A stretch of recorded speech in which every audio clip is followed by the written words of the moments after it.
Hello दोस्तों, अपन अपने YouTube channel yes study bye Bhanu sir पर जो रीजनिंग की जो सीरीज हमने चला रखी है उसमें हमने 2 चैप्टर पढ़े हैं अभी तक। पहला चैप्टर हमने पढ़ा था क्यूब एंड डाइस और उसके बाद जो दूसरा चैप्टर हमने पढ़ा है वो पढ़ा था कोडिंग एंड डिकोडिंग। तो दोनों चैप्टर हमने अच्छे से पढ़े थे, उनके क्वेश्चन भी किए थे। तो जो बच्चे शुरू से जुड़ रहे होंगे और क्लासों को देख रहे होंगे उनको दोनों चैप्टर आसानी से क्लियर हो गए होंगे। और आज अपन जो अपना रीजनिंग का जो चैप्टर है वो आज अपने नया चैप्टर स्टार्ट करेंगे। कौन सा? श्रृंखला परीक्षण। कौन सा चैप्टर स्टार्ट करेंगे? श्रृंखला परीक्षण, या फिर इसे कहते हैं सीरीज टेस्ट। Series test. देखो, श्रृंखला परीक्षण या सीरीज टेस्ट में क्या होता है, इसमें जो प्रश्न पूछे जाते हैं श्रृंखला परीक्षण में या सीरीज टेस्ट में जो प्रश्न पूछे जाते हैं वो 2 टाइप के प्रश्न पूछे जाते हैं। एक तो होता है संख्यात्मक श्रृंखला। कौन सी श्रृंखला? संख्यात्मक श्रृंखला। और एक होती है अंग्रेजी जो वर्णमाला होती है। कौन सी वर्णमाला होती है? अंग्रेजी वर्णमाला आधारित सीरीज। अंग्रेजी वर्णमाला आधारित श्रृंखला।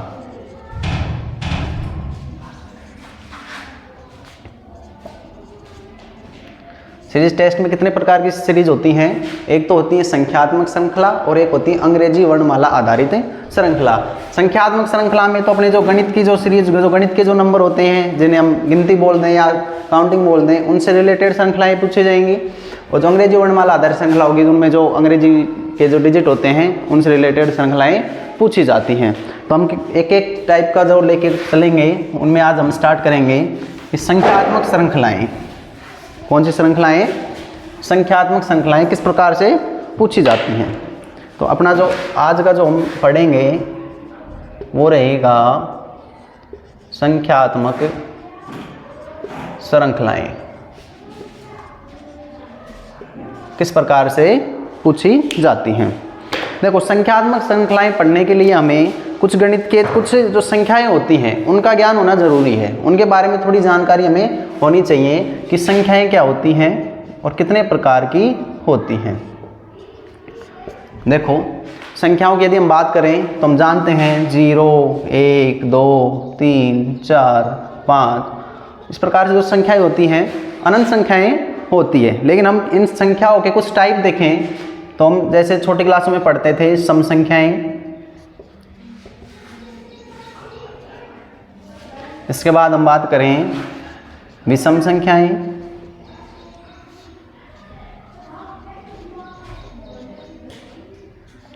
उसके बाद यदि हम बात करें अभाज्य संख्याएं,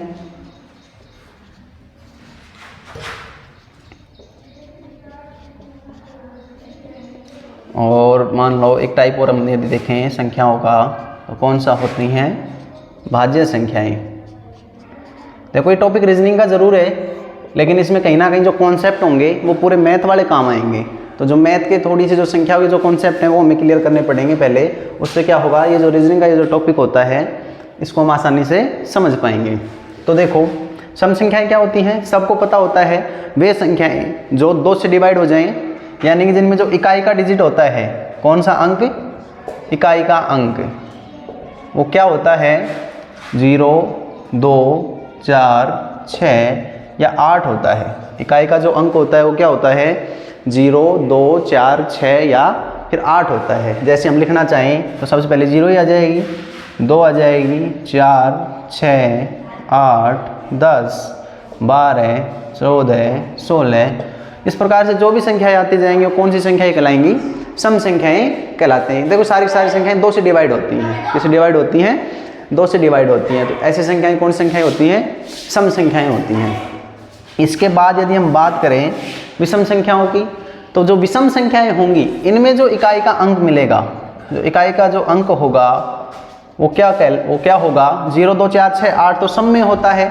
इसमें क्या हो जाएगा? 1, 3, 5, 7, 9 जिनमें भी इकाई के अंक ये देखने को मिलेंगे 1, 3, 5, 7, 9 वो कैसी संख्याएं होंगी? वो विषम संख्याएं कहलाएंगी। इसके बाद यदि हम आगे लिखना चाहें तो देखो 11 हो जाएगी, 13 हो जाएगी, 15 हो जाएगी, 17 हो जाएगी और ऐसे आती जाएंगी। ये कौन सी संख्याएं कहलाती हैं? विषम संख्याएं कहलाती हैं। अब देखो, अब हम बात करते हैं अभाज्य संख्याओं की। देखो अभाज्य नाम से हमें पता लग रहा होगा कि अभाज्य मतलब जो विभाजित नहीं हो। अभाज्य का अर्थ क्या हो जाएगा? अभाज्य का अर्थ होता है जो विभाजित न हो, जो विभाजित नहीं हो, यानी कि उनमें भाग नहीं जाएगा। क्या नहीं जाएगा? भाग नहीं जाएगा। किसका नहीं जाएगा?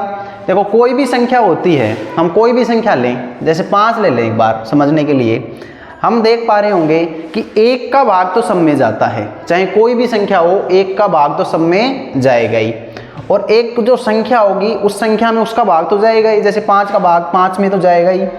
इसी प्रकार हम कोई भी संख्या ले लें, जैसे 15 ले लेते हैं, देख 15 में 1 का भाग तो जाएगा ही, क्या इसके बाद 15 का नहीं जाएगा? मतलब 1 का और स्वयं का भाग तो जाना ही चाहिए, 1 का और स्वयं का भाग तो जाना ही चाहिए। वो तो 1 का और स्वयं का भाग तो सब में ही जाता है, लेकिन 15 में तो हम देख पा रहे होंगे 3 का भी जाता है, 5 का भी जाता है। मतलब कि 1 और स्वयं के अलावा यदि किसी संख्या का भाग नहीं जाए, कौन सी संख्याएं? ऐसी संख्याएं जिनमें 1 और स्वयं संख्या के अलावा किसी और संख्या का भाग नहीं जाता है, वो संख्याएं कौन सी संख्याएं कहलाती हैं? अभाज्य संख्याएं कहलाती हैं। यदि हम बात करें अभाज्य संख्याओं की, तो सबसे पहले जो अभाज्य संख्या आती है वो आती है 2 आती है। अब हम सोचेंगे कि 1 भी तो ऐसी संख्या है जिसमें 1 के और खुद के अलावा भाग नहीं जा रहा है, तो ये भी अभाज्य संख्या होनी चाहिए। लेकिन 1 जो होती है वो ना तो अभाज्य संख्या होती है और ना ही भाज्य संख्या होती है। 1 जो है वो न तो अभाज्य है और न ही भाज्य है, और न ही भाज्य है। 1 न तो अभाज्य है और 1 न ही भाज्य है। तो हम बात करें कि सबसे पहले अभाज्य संख्या कौन सी आएगी या सबसे छोटी अभाज्य संख्या कौन सी आएगी? वो आती है 2, क्योंकि 2 में देखो 1 का भाग जाता है, 2 में 1 का भाग जाता है और 2 का भाग जाता है। मतलब एक तो 1 का जा रहा है और एक स्वयं संख्या का जा रहा है, इसके अलावा किसी और संख्या का भाग 2 में नहीं जाता है। तो ये कैसी संख्या हो गई? ये संख्या हो गई है अभाज्य संख्या। तो जो सबसे पहले अभाज्य संख्या आती है वो आती है 2। 2 के बाद यदि हम बात करें आगे 3 में भी हम चेक कर सकते हैं, 1 के और 3 के अलावा भाग नहीं जाता है किसी का भी, 1 का जाता है और 3 का जाता है, इनके अलावा किसी और संख्या का भाग नहीं जाता है। तो 3 कैसी संख्या हो गई है? 3 भी अभाज्य संख्या हो गई है। इसके बाद यदि हम बात करें 5, देखो 5 में 1 का जाता है और 5 का जाता है, तो ये कैसी संख्या हो गई? ये भी अभाज्य संख्या हो गई है। इसी प्रकार यदि हम आगे देखें तो 5 के बाद 7 के बाद 11, 13, 17, 19 और इस प्रकार से आगे मिलती जाती है हमें कौन सी संख्याएं? अभाज्य संख्याएं। अब बची हैं कौन सी संख्याएं? भाज्य संख्याएं। ऐसी संख्याएं, कौन सी संख्याएं? भाज्य संख्याओं की परिभाषा में यदि हम बताना चाहें तो ऐसी संख्याएं जिनमें 1 का और स्वयं का भाग तो जाए, लेकिन उनके अलावा किसी और संख्या का भाग भी जाना चाहिए। देखो 2 में हमने देखा, 3 में देखा, क्या 1 के और स्वयं के अलावा किसी और संख्या का भाग जा रहा है? इनमें इसके अलावा किसी और संख्या का भाग नहीं जा रहा है। तो अब देखो हम देखते हैं 4 में हम देखेंगे, देखो 1 का भाग जाता है और 4 का भाग जाता है, ये तो सब में जाएगा ही। क्या इनके अलावा किसी और संख्या का भाग जा रहा है 4 में? बिल्कुल, देखो 4 में 2 का भाग और जा रहे हैं, यानी कि 1 के और स्वयं के अलावा यदि किसी और संख्या का भाग जा रहा है तो वो कैसी संख्या कहलाती हैं? वो भाज्य संख्या कहलाती हैं। यदि हम लिखना चाहें भाज्य संख्याओं में, देखो 4 हो जाएगी। 4 के बाद यदि हम बात करें 6 के बाद यदि हम बात करें 8 के बाद 9 भी भाज्य संख्या है। देखो 9 में देखो 1 का जाता है, 9 का जाता है, इनके अलावा 3 का भी जाता है, तो ये कैसी संख्या हो जाएंगी? भाज्य संख्या हो जाएगी। इसके बाद 10, 12 ऐसे आगे संख्याएं हमें मिलती जाती हैं, तो ये कैसी संख्या हो गई है? भाज्य संख्या हो गई है। ये संख्याएं हमने क्यों पढ़ी हैं? वो गणित का चैप्टर थोड़ी ना था, किसका टॉपिक है तो रीजनिंग का चैप्टर का नाम है श्रृंखला परीक्षण। और श्रृंखला परीक्षण में हम कौन सी श्रृंखलाएं पढ़ेंगे? संख्यात्मक श्रृंखलाएं पढ़ रहे हैं। तो संख्यात्मक श्रृंखलाएं पढ़ने के लिए हमें थोड़ा संख्याओं का ज्ञान होना जरूरी है, इसलिए हमने संख्याओं के बारे में थोड़ी सी सामान्य जानकारी ली है। और यदि संख्याओं के बाद यदि हम बात करें किसकी? इसके बाद हमें जो थोड़े से जो वर्ग और जो घन होते हैं, स्क्वायर और जो क्यूब होते हैं, वो भी हमें यदि याद होंगे तो उनसे भी श्रृंखलाओं को समझना और उन्हें सोल्व करना क्या हो जाएगा, आसान हो जाएगा। तो संख्यात्मक जो सीरीज होती हैं उनको सोल्व करने के लिए हमें कम से कम जो वर्ग होते हैं, स्क्वायर जो होते हैं और जो घन होते हैं यानी कि क्यूब, वो भी हमें याद होने ज़रूरी हैं। जैसे हम बात करें एक का वर्ग होता है, वर्ग का मतलब होता है उसी संख्या का उसी संख्या से गुणा एक बार करना। जैसे एक का वर्ग है, इसका मतलब है एक को एक से गुणा करना, और एक को एक से गुणा करते हैं तो आता है एक। इसके बाद यदि हम बात करें दो के वर्ग की, तो दो के वर्ग का मतलब है दो को दो बार गुणा करना, दो को दो बार गुणा करेंगे तो 4। इसी प्रकार यदि 3 का वर्ग हम निकालें तो 3 को जब 3 से गुणा करेंगे तो कितना आ जाएगा, 9। इसी प्रकार 4 का जो वर्ग होगा वो हो जाएगा 16, 5 का जो वर्ग होगा वो हो जाएगा 25, 6 का जो वर्ग होगा वो हो जाएगा 36, 7 का जो वर्ग होगा वो हो जाएगा 7 गुना 7 यानी कि 49। देखो वैसे तो हम वर्ग निकाल सकते हैं, लेकिन यदि हमें डायरेक्ट याद होंगे कि 7 का वर्ग 49 है, 6 का वर्ग 36 है, 5 का वर्ग 25 है, तो जो भी श्रृंखलाएं हमें देखने को मिले, जैसे हम एक एग्जाम्पल की बात करें कि मैं तुम्हारे सामने एक सीरीज लिख दूँ 1, 4, 9, 16, खालिस्तान देके यहाँ पे पूछ लिया जाए कि यहाँ पे कौन सी संख्या आएगी। यदि हमें वर्ग याद है तो हम आसानी से देखते ही पहचान जाएंगे कि ये 1 का वर्ग कर रखा है, यहाँ पे 2 का वर्ग किया हुआ है, यहाँ पे 3 का वर्ग कर रखा है, यहाँ पे 4 का वर्ग कर रखा है, तो यहाँ पे हम किसका वर्ग कर देंगे, यहाँ पे हम 5 का वर्ग कर देंगे, यानी कि यहाँ पे आ जाएगा 25। इस प्रकार के जो सवाल होंगे जो वर्ग से या क्यूब से रिलेटेड होंगे, उनको यदि हमें याद होंगे तो हम उनको आसानी से कर पाएंगे। इसके बाद यदि हमें कम से कम ये जो वर्ग हैं, ये कम से कम भी अगर मान्य हम अच्छे तैयारी करने वाले जो कैंडिडेट होते हैं उनको कम से कम भी होते हैं, कम से कम 20 तक तो याद होने ही चाहिए। यदि इसके बाद हम लिखें 8 का जो स्क्वायर होता है वो 64 होता है, 9 का जो होता है वर्ग 81 होता है, 10 का जो वर्ग होता है डायरेक्ट हम लिखते हैं 100 हो जाएगा, 11 का होता है 121, 12 का होता है 144, 13 का होता है 169, 14 का होता है 196, 15 का स्क्वायर होता है 225, 16 का स्क्वायर होता है 256, 17 का स्क्वायर होता है 289, 18 का स्क्वायर होता है 324, 19 का स्क्वायर होता है 361, और जो 20 का स्क्वायर होता है वो होता है 400।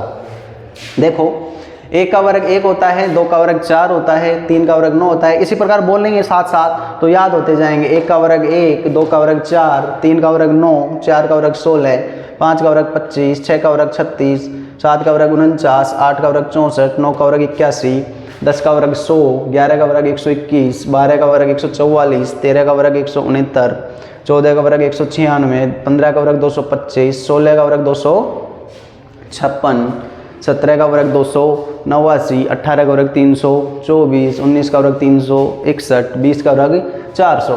कम से कम इतने वर्ग तो हमें याद होने ही चाहिए। इसके बाद यदि हम बात करें घन की यानी कि क्यूब हमें कहाँ तक याद होने चाहिए।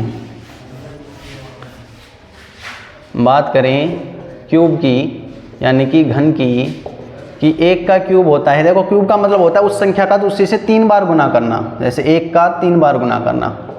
1 का क्यूब कितना होता है 1। इसके बाद यदि हम बात करें 2 के क्यूब की तो 2 को 3 बार गुना करना। 2 को 3 बार गुना करेंगे तो 8। 3 का क्यूब यदि हम निकालें तो 3 को 3 बार गुना करना यानी कि 27। 4 के क्यूब की बात करें तो 4 गुना 4 गुना 4 यानी कि 64। 5 के क्यूब की यदि हम बात करें तो 5 गुना 5 गुना 5 यानी कि 125। इसी प्रकार यदि हम बात करें 6 के क्यूब की तो 216। 7 का क्यूब होता है 343। 8 का क्यूब होता है 512। 9 का क्यूब होता है 729 और 10 का क्यूब होता है 1000। एक अच्छे तैयारी करने वाले कैंडिडेट को कम से कम 10 के क्यूब तो याद होने ही चाहिए। इससे ज़्यादा याद हो तो बहुत अच्छी बात है, लेकिन कम से कम ये तो एक मिनिमम क्राइटेरिया होता है कि कम से कम इतने तो याद करें, क्योंकि जैसे ये याद होंगे तो जो भी सीरीज हमें दिखेंगी उनमें जैसे ये संख्याएं हमें दिखाई देंगी किसी भी सीरीज में, तो हम पहचान जाएंगे कि किसका क्यूब है, ये किसका वर्ग है। तो उससे क्या होगा, श्रृंखला को पहचानने में और उसको आगे बढ़ाने में हमें मदद मिलेगी। इसलिए कम से कम 20 तक के स्क्वायर, यानी कि वर्ग तो कहाँ तक के 20 तक के, और घन जो है वो कम से कम 10 तक के तो याद होने ही चाहिए। एक बार देखेंगे वीडियो या फिर घर पे याद करेंगे तो आराम से हो जाएंगे। ये जो संख्यात्मक श्रृंखलाएं हैं उनके लिए हमें थोड़ा सा ये इनके बारे में जो जानकारी है वो होना जरूरी है। अब देखो श्रृंखलाएं हमें किस प्रकार से मिलती हैं। हम बात करें श्रृंखलाओं की, और वो श्रृंखलाओं में भी कौन सी श्रृंखलाओं में भी हम बात करें तो संख्यात्मक श्रृंखलाएं। कौन सी श्रृंखलाएं? संख्यात्मक श्रृंखलाएं। अब देखो जो संख्यात्मक श्रृंखलाएं होती हैं इनमें यदि हम बात करें टाइप वाइज बात करते हैं हम, कि जो सबसे पहले जो टाइप 1 होगा उस टाइप 1 में किस प्रकार की श्रृंखलाएं मिलेंगी। टाइप 1 में हमें मिलेंगी योग के रूप में। किसके रूप में? योग के रूप में। देखो एक एग्जाम्पल से समझते हैं, और एग्जाम्पल आपको अपनी स्क्रीन पे दिखाई दे रहा होगा कि दी गई संख्या श्रृंखला को पूरा करो। एक संख्या श्रृंखला दे रखी है, उसको क्या करना है? पूरा करना है।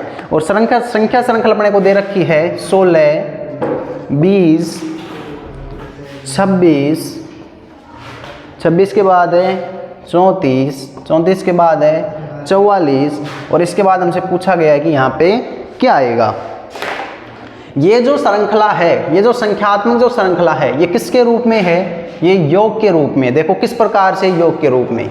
यदि हम देखें कि अपने पास जो सबसे पहले जो संख्या है वो क्या है? देखो 16 है।